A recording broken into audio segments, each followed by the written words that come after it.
Ku taimake mu za mu mutu. Saboda me? Dan Allah ku taimake za mu mutu. Saboda me? Yunwa.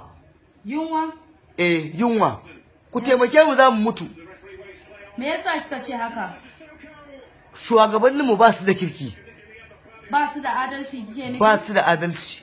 To cikin su kawai suka sani da ƴan uwansu. Laifin waye to? Ku taimake mu za mu mutu. Shugabanni. To laifin wa kenan kike tunani? Buhari.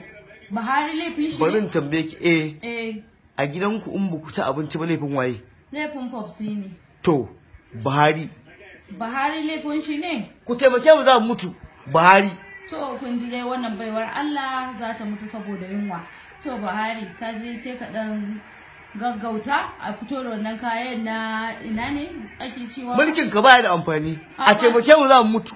Ba shi da gaskiya ba shi da amfani.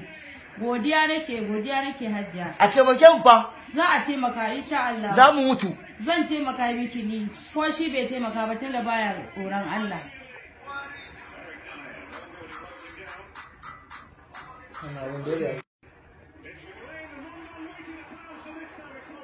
Ku taimake mu za mu mutu. Saboda me? Dan Allah ku taimake za mu mutu. Saboda me? Yunwa. Yunwa?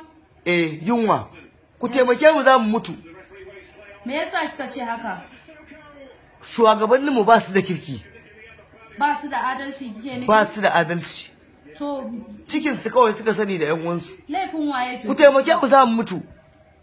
Shugabanni. To laifin wa kenan kike tunani? Buhari.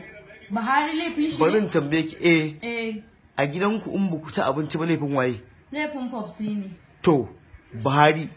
Buhari laifin shi ne? Ku taimake mu za mu mutu. Buhari.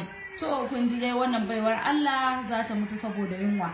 To Buhari ka je sai ka dan gaggauta a fito da wannan kayan na ina ne ake cewa mulkin ka baya da amfani. A taimake mu za mu mutu.